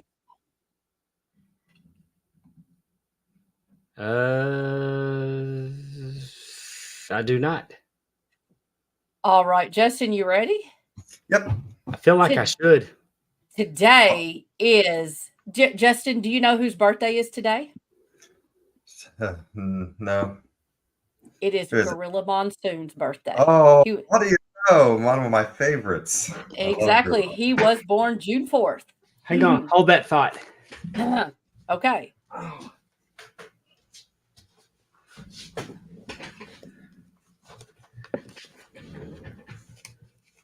What did you do? He screwed up his headphones. What did you do? Stop, Dave. Mattel Creations came out with these action figures. Oh. Oh, look at that. Superstar Billy Graham versus Harley Race, title for title. I like that. But then there was another little piece of business that had happened. Looky there. There's Gorilla. Gorilla Monsoon and Muhammad Ali. I like it. They actually had a match. Yes. And it was a happening. But Mattel Creations came out with them. Comes in a neat box. How long ago, Dave? It just came out. Like I got this like a week ago. Oh, really? Yeah, I just hadn't cut them loose to position them anywhere. That's how they were in the box. because the box comes down over it and it's got like wrestling posters on both sides. Oh, cool. It's really cool. And those belts that they put on Harley Race and Superstar Graham are really good. I always, for whatever reason, I loved Harley Race's robe, that red and blue. Like, just because it's different. Oh, did you like that, JD? Thank you. JD, we need you to make a music video of AI Dave singing that he likes big belts and he cannot lie. That's Amy. Oh, or AI Amy. I'm sorry. I said that when Dave and then we're talking. That will be that will be a shirt. Oh. All right. We're going to do a little Gorilla Monsoon trivia. Okay. I told you that today is his birthday, June 4th, but what year was Gorilla Monsoon born? 37, 38, 39, or 40? Okay. I know that he graduated in the late 50s. So I'm going to say 39. Pondwater? I'm going to go 38. Drew Reviews knows it is 1937. Ooh.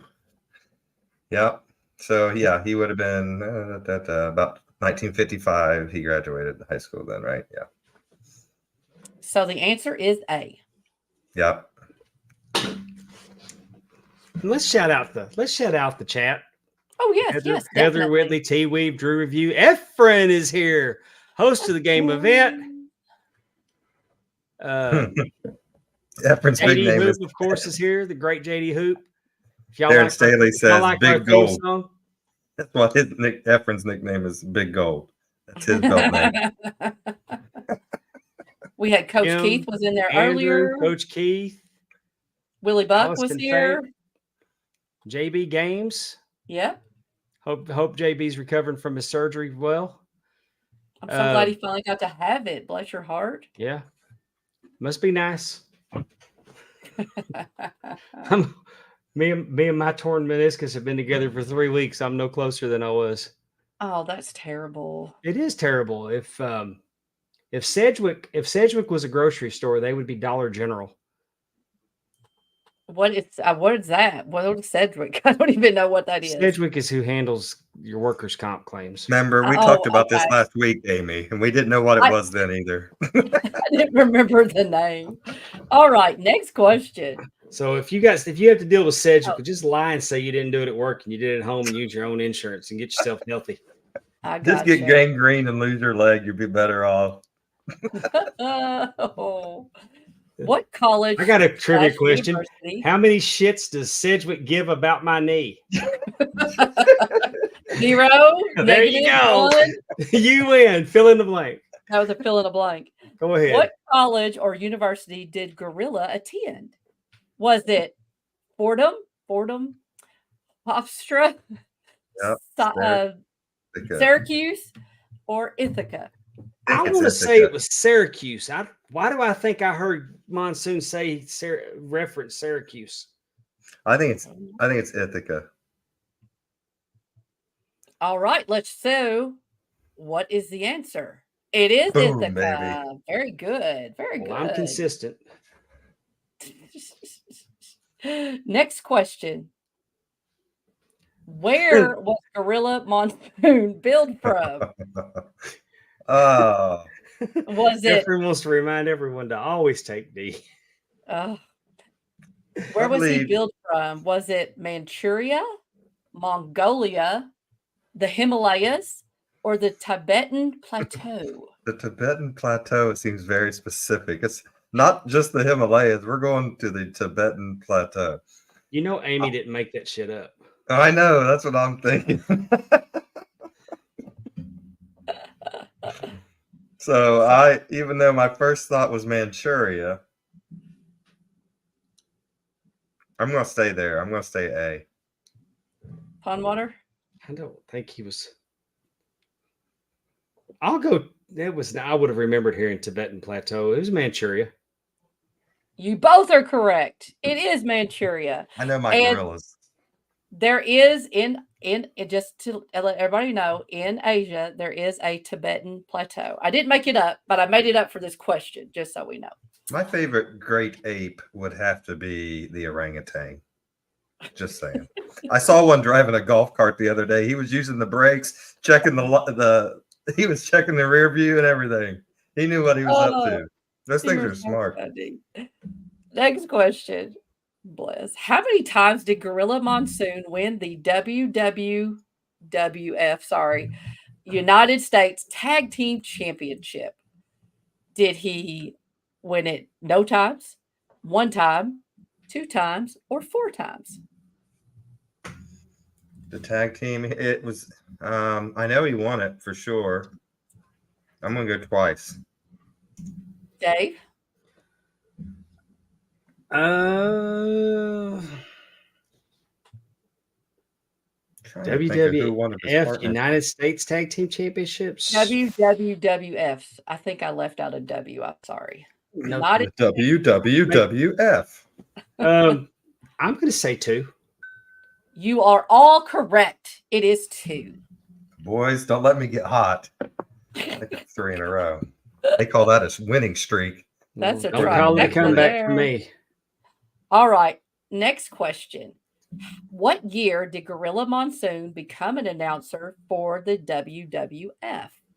Was it 81, 82, 83, or 84?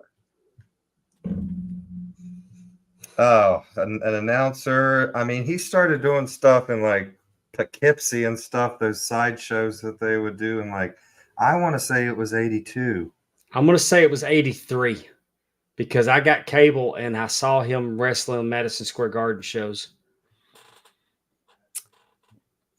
Justin, you are on a streak. Yeah, it was 1982. I'm telling you, I know my gorilla. I know in 82, I was still seeing him in the ring is why I didn't. I think he had a kind of a retired, but like you said, I believe there were like a few shows, like for whatever reason he did get involved in, but he started announcing for them in 82. I wish I had a gorilla up here. I just have a Mean Gene and a Jim Ross as my only announcers up there on the shelf.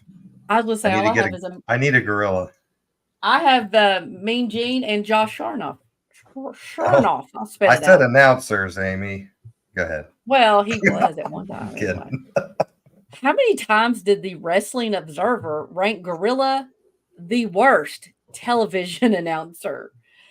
Was it 2, 4, 6, or 8? Makes me proud that I never spent one damn penny on that shit paper. I'm gonna say D8 because Meltzer's like a dog with a bone when he gets on something. I know. I'm gonna go 4. It was 6. 6. Oh. It was actually like I believe it was like 1985, and then he won it for 5 years consecutive, 91 to 95. And he was literally the best. Well, like, I would take Gorilla over Vince any day in those years. Right. Now, in the people who won Best Announcer were Gordon Soley, Lance Russell, Jim Ross. So, I mean, he had some very stiff competition. David Crockett won Worst Announcer also. I forgot what year he said, but he was on the worst announcer list. David Crockett and Tony Schiavone are my all-time favorite duo.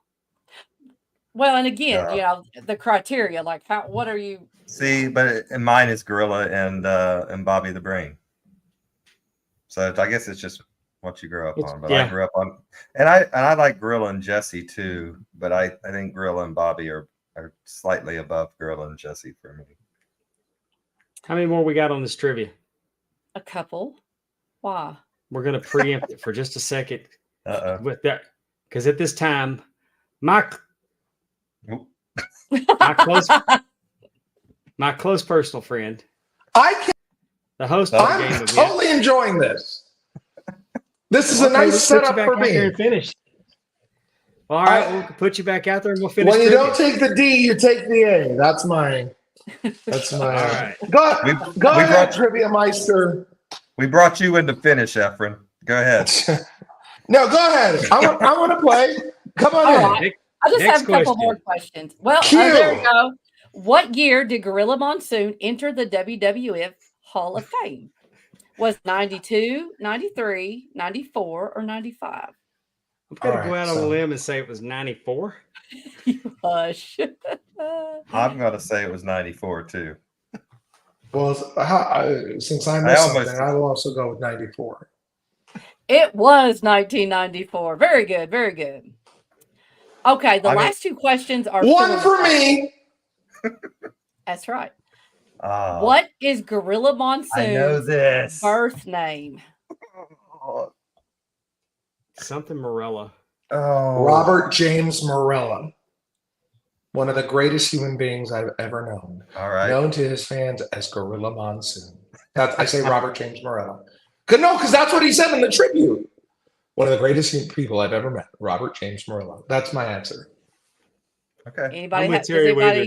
I'm with T Weave. Something Morella. Gorilla something. You should have gone I defer with to Efren. I don't Mr. know. Morella. I was going to say you should have gone with Efren because that is exactly correct. Oh! Yep. That was a great Gino tribute video. Gino was a nickname, and so I just wanted to see if y'all knew. Next one. This is the last one. So we said that he won the tag team United States Tag Team Championship twice. Can you name the two wrestlers who were his tag team partners when he won those belts? I just saw a picture of him. Cicluna? No. How would you possibly? Oh, I just saw a picture of him with the tag team belts with this person, and I literally can't think of who it was that I saw. And Efren, when you said earlier, did I see an orangutan riding a golf cart? Yes, I did. It was on X. I did not see it down the street. Oh, okay. I thought you saw it down the street. Oh. Great Bape. You never know. I do live in West Virginia. No. Correct. Did anybody want? Did you mean give you what one? Pondwater said? I feel like is one of them a Japanese wrestler, Amy? No. Okay. Heather says Bill Watson, Killer Kowalski. Darren Staley said Peter North. He shoots ropes, Darren Staley. Are you going to go with Terry, Heather, or Darren? I'm going. Heather's is random enough to where I would believe Heather. I think Heather probably was onto something. What did I Heather think say? y'all are. She said Bill Watson, Bill Killer Kowalski. Okay. You know, I think y'all are. Go ahead. I think Darren Staley's correct. It was Peter North and Rocco something. You should have gone with Heather because it was Bill Watson and Killer Kowalski. And that, my friends, is your trivia about Gorilla Monsoon. Amy, do you know what Killer Kowalski's first name was? Walter. There you go. I'm so impressed with you. Look at the big brain. Robert James Morella. You got to get out of bed pretty early in the morning to get one ahead on old Amy over there, Dave. Old Amy? What? No. Well, you're older than me. That's very true. That's true. I mean, yeah. I don't know why I said that because I'm pretty much. He's like, Pretty Boy was like, I was. What did he say? Born in 91. Born in 1991. Yeah. Jesus, I was like, oh my God, I was in high school. Efren had already been to 3 WrestleManias by then. Both my daughters had been born by then. Mm-hmm. So, hey, y'all like this shirt? Yes. Do I like this shirt? Please.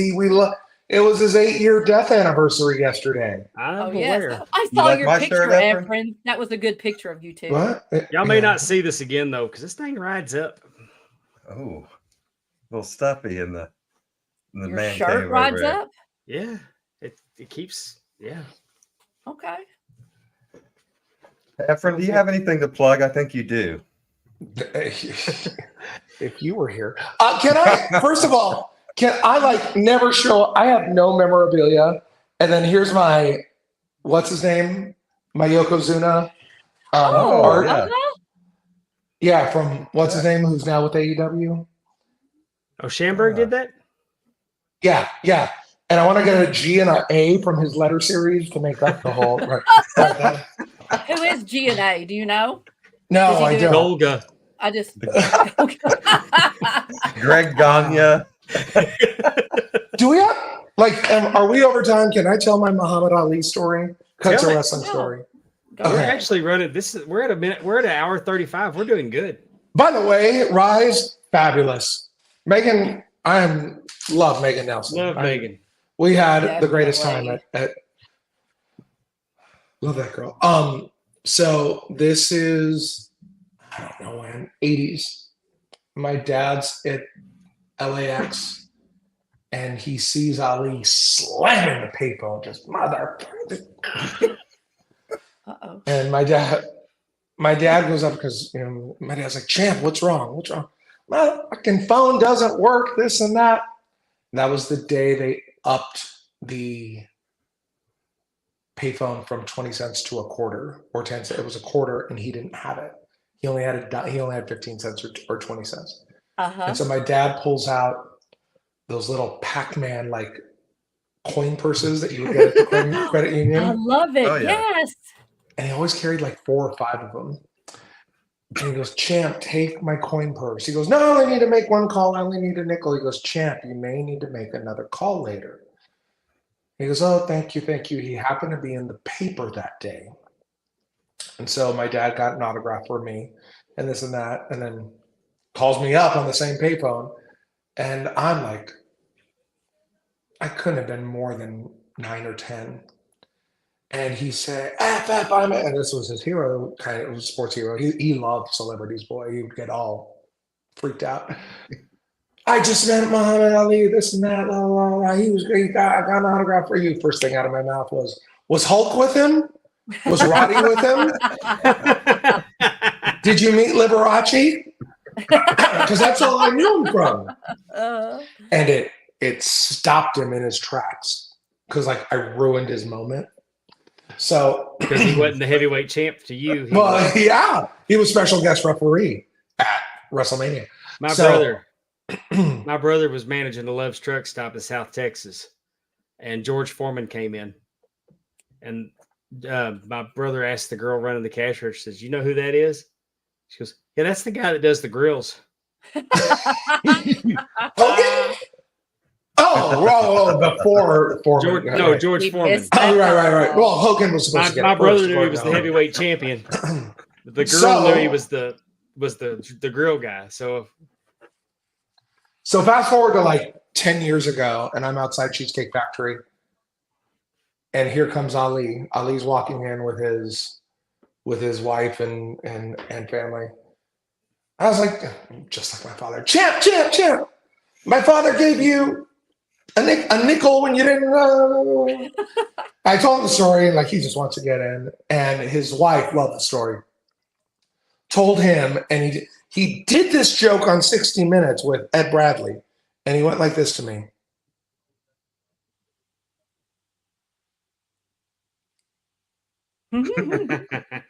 He got me. So I'm about to meet a date. I don't care because I met Ali, and I said I want to pay for his bill.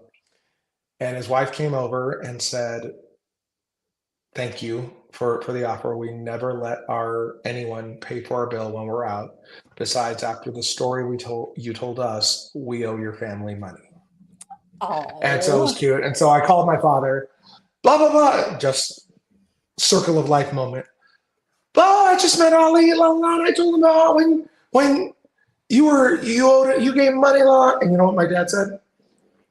And did he invite you over for drinks to his house afterwards? And I am my father's son because it just stopped me in my tracks like I did him. Oh, that's great. Thank you for letting me tell that story. Thank you for having me on this Saturday. I love this Saturday anytime you want to. For Ram Network subscribers, only $10 a month at patreon.com/Ram Network. The boys of the Filter Free podcast, along with Allison Faye, Jandy, and One True Sports Paul Bromwell, are trying to win you a $500 suite ticket to their next Sweet Life, either for AEW or WWE. We're going to pick 2 contestants who are Ram Network subscribers. You are going to try to match the stars of the Ram Network. Oh, blah, blah, blah, blah, blah, blah. And then you turn it over, and that's And one of you is going to get to play for $500 suite ticket and up to $100 cash. Saturday night, 7 p.m. Eastern, 4 p.m. Pacific. The game event returns. Professional Wrestling's #1 game show starring your host, Ram, for Ram Network subscribers. What do you think? You like the match game? I do. I love watching the match game. Explain to everybody that may not know what the Sweet Life is. What exactly the Sweet Life is? The filter-free Popcast guys buy a suite at least once or twice a year for either an AEW or WWE pay-per-view. They usually do it at All Out, and because they changed it from Labor Day, they may have to delay it for a WWE event. But they did the Royal Rumble in St. Louis a couple years ago. Amy and I there. went to. Okay, you were there. Tell me about it. Did they do the party bus for And the party bus is included Party to and Bus is a from. part of it. Yep. So I was just going to say the Royal Rumble one, it was in St. Louis. It was the first time they had, I think it was that the first one they'd done. But then Yeah. Justin and I also was part of the Sweet Life at SummerSlam, which was in Nashville. I'm telling you, my husband came with me to both. And now he thinks the Sweet Life is the way to go. The bathroom is right there. There's food and drinks. You're hanging out with your friends. You can move. I mean, that's the only way we want to go see an event is being in the Sweet Life. So, Justin, what do you think about it? Yeah, it was absolutely awesome. Yeah, like she said, you can get up, move around. If you don't want to sit in your seat, you can kind of get up and stand. And there's bar areas usually in the back and bathrooms and a little kitchen area. And so it's a blast. And you're there with 10 or 15 of your wrestling friends. So Very dear, near, close, personal, longtime That's friends. right. You're Yes. comfy. Filter Free has also said that they are covering your drinks that night. See, they knew they didn't do that when I went. That was probably they said that on their show. And depending on where it gets to be, they do have food. Like different venues have different rules and stuff like that. Because I mean, we had like food at one of them. We had like the nacho bar one time. Okay, drinks, so everyone different talks things like about that. this nacho bar. the nacho And bar. like I've heard like 9 people talk about it. What is this Really? nacho bar? Well, I think it was just the fact that it was just food available. Again, you could go get you some nachos and cheese, and they had different, vegetables and that kind of stuff. I think it was just the fact that everything was right there. Like you literally walked 10 steps to get your food and get a drink, and then you had your seat. Or Justin and I and Sean, that's my husband's name, we sat at a table and we talked. And they also have screens up so you can see what's going on. But Right, because the action's right in front of you, and this would be me. Yes, exactly. I sat in the suite at All In at the very first All In, and it does not suck. No, It it does is not great. suck. Great. Well, Filter Free also said they are covering your food as well. So now, were you all like my mother when I bought a suite for her, and there were 4 of us in the suite for 30, and they brought Dodger dogs, and there were like 40 of them there, and like, can we get a plastic bag to take them home? Because these are my mother. And I will be trying to give you up to $100 that night, cash in your hand that night. And one of the other things, it's really the unsung hero of the Sweet Life.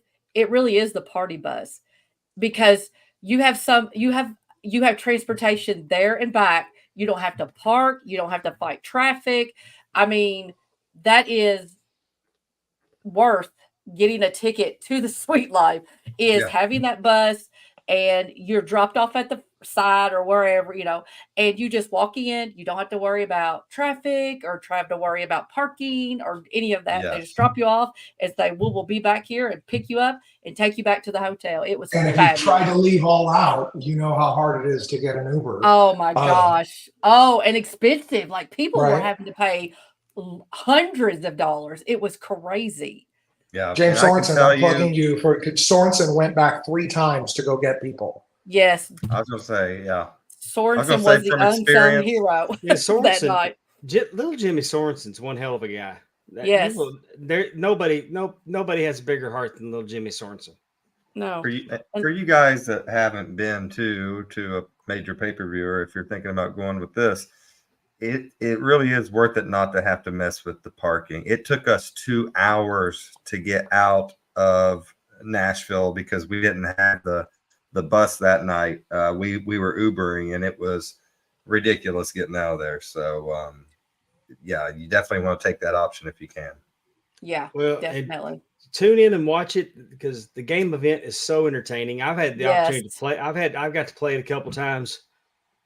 It's always fun to watch. Efren does such a great job with that show. Yes, and I can attest. I have played and I have won, and he really gives the prizes, and they're fabulous. Somehow I won too. I'm not sure how that even You did happened. win. Paul, did you ever win? I did. I won Cameo gift card. Okay. Ooh, And awesome. I used it for Carter Anderson. right. And Amy, let's just say that your WrestleMania 2 show is one of my all-time favorite. It like was top fun. 3 moments. Top 3 moments. So Saturday night, $10, and you get a 7-day free trial. So it doesn't cost you anything to get a chance to play. We're going to pick 2 people for professional wrestling's #1 game show. That game event, Saturday night on the RAM Network, and broadcast across all social media platforms. Thank you for having me on. I appreciate it. And Well, thanks for coming on. goes without saying, I love each and every one of you beyond what you know. When Steph saw you in the chat, she said, "We love you too." When Steph saw you in Also the chat, correct. she goes, "In the game event live this weekend?" And I'm like, so I started typing Efren. You want to come on and explain it because And you can do I it say so much something better else? than I do. Of course. 50 pounds. Look at I it. am down It looked 50 like $1 pounds. million damn dollars, Efren. But don't worry. Wonderful. I promise you, I will gain it all back. I love you guys. Thank you for having me. Love you, Efren. Bye. Thank you, There it brother. is, the game Love event you. this Saturday night, and if the moon is right, you will win, and you will head on Yes. over the Twist and Shout, maybe even. And I there's- can't wait to see the match game. I think that's going to be so fun. Do you, Justin? I know this is way too late in life, or early in life, but do you remember watching the match game on television? I did With not. okay, it was all late 70s. It was Richard Dawson, so the Yeah. original Family Feud dude. Yeah, making out with people. Yes. Dave, I'm trying to think. The woman who wrote Fried Green Tomatoes, friend, what is her name? Betty White was on it. Like, they have all these they'd have all these Yeah. people on there. Do you remember? Did you watch it, Dave? Did you ever I see? loved it. Oh Paul my Lynn, God. wasn't he on there? Nipsey Paul Russell. Nipsey Russell used to be on Match Game, and I've still, after all these years, and this is like Match Game 74, Match Game 75. Yes. But they came up to him, and Nipsey Russell said, "Television commercials don't do what they claim. I took a bath in Clorox and came out the same." And I popped for that, and I laughed so hard. And I think Brett Summers might have been the first person that I had to ask what a whore was. I think they called her a whore on there. Oh gosh. Oh Lord. Yes. One more thing. Uh-oh.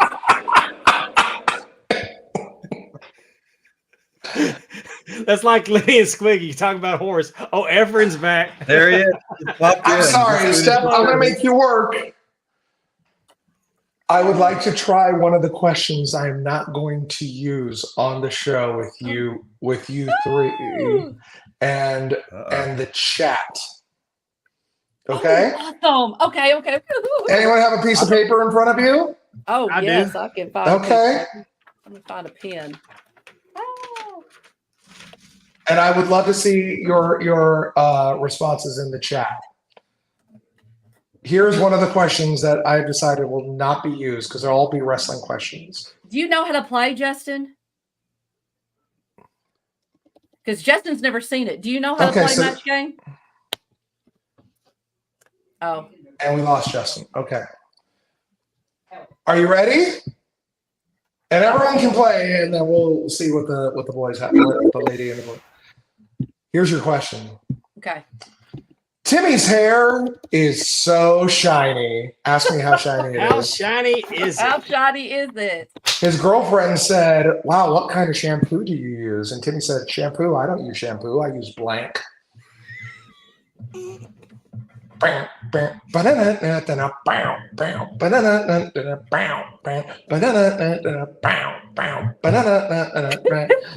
can't hear you yet, friend.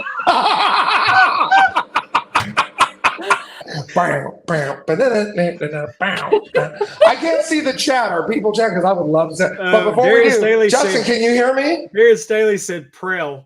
Okay, Justin, what Yeah. is your answer? First of all, Justin, Timmy's hair is so shiny that his girlfriend said, "What kind of shampoo do you use?" And Timmy said, "Shampoo? I don't use shampoo. I use blank." What's your answer? Are we talking about Timmy C? Yeah. Yeah. Horse shit. Horse shit. Timmy uses horse shit to make his hair shiny. Pondwater, what did you say? I said Spooge is what he said. That is right. Amy, we're looking for horse shit. I said McDonald's cooking oil.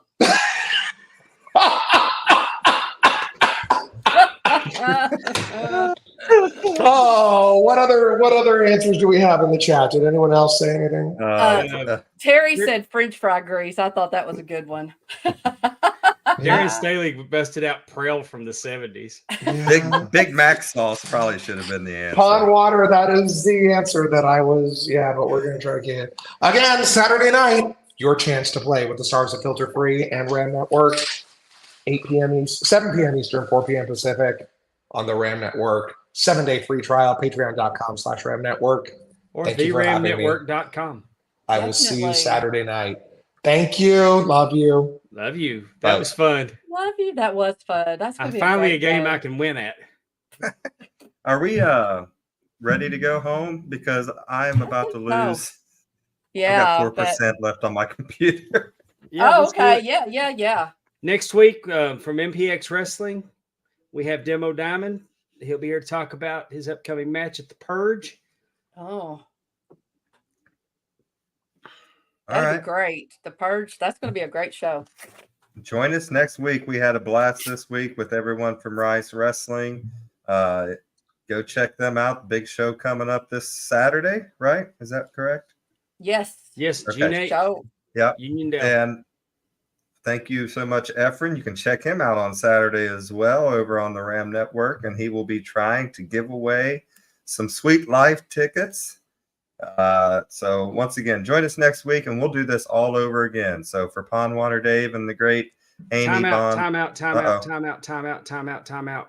He always gets one in right before. Well, no, we forgot that what was the Filter Free Podcast doing this week? Oh, They did 1999. They did an ECW show, Okay. oh. and 99. Dave is on vacation, so he only popped in for a little bit. So mainly it's TJ and Timmy C. And All our right. good friends over at the TNA Top 10. In 1999, I know what I was doing, Amy. I was watching TRL every day as soon as school was over. TNA Top Oh. 10's got the first game times released. Mice Where They Don't Belong. And the top 10 basketball players since 1980. Oh my gosh, that sounds fun. That was a Andrew comes Probably. in hot on that one. And I 100% agree with Andrew's take on it. Yes, I do too. He's got a hot take about your favorite and mine. He's got some great points though that come along with it. LeBron We James. Great. I'm guessing I I said that was very about to say, tongue in cheek. my boy So, Larry Bird better be in there. That's all I know. Well, I mean, Yes, he so has to tune be. in to find out who number 2 through 10 are, because We all know who number one probably yeah, is. I mean, it's like should have been top 10. That's not Michael Jordan. That's true. Besides Michael Jordan, who else? That's is Michael it? Jordan, who was great, but they're always entertaining to catch them. And then check out the Ram Network this weekend with Efren, $10 a month. Like Efren said, you get a 7-day free trial. Check out World Class Flashback. Check out Put It In Your Mouth. check out. I was Teach- there. First Yeah. episode of Terry got the first episode of I Was There. Mhm. I was there. I was the guest. We talked about Saturday Night Awesome. Main Event 2006 in Dallas. Not only was I there, I was front row, hard cam, and caught Shawn Michaels' shirt. Awesome. TJ and I did Power of the Pen. We actually talked to Brian Solomon about the book he wrote about the Sheik. And that was very interesting. And another little tidbit, Brian is writing a book about Gorilla Monsoon, which will be out Yes, I cannot next wait. year, It I comes out. believe. I was going to say, I thought it was Oh. coming out the end of this year, but maybe you're right. Oh. It might be next year. Uh, You're probably I think- right. well, he was kind of talking about how, again, you listen, y'all go to the Ram Network and you'll hear he talks about writing a book and all the stuff that goes into editing and all that good stuff. I We think talked I all just about thought stuff that because I've been waiting on that Gorilla book to come out for so long. I've heard about it forever. So Yes, it should. It's going to be amazing. I mean, he's a great writer. The research he did for the Sheik, he's going to be doing that with Gorilla Monsoon. Like, it's going to be really good. I'm really excited to read that. Then we have Hard Times and Beyond. Mhm. We watched The Gathering from 1985. Dollar Bill Dave had never seen the cage match the I Quit cage match between Tully Blanchard and Magnum TA. So jump over there and check it out. We'd be much obliged if you did. or I don't know if it's the I Quit cage match. It's more the Yes cage match. No, Spoiler alert. Spoiler alert. All right. Check it all Now you can out take us over down. there on the Ram Network, and it's all going down. So check us out over there. So once again, for Dave and Amy, my name is Justin Davis saying take care of yourself and each other. So long, everyone.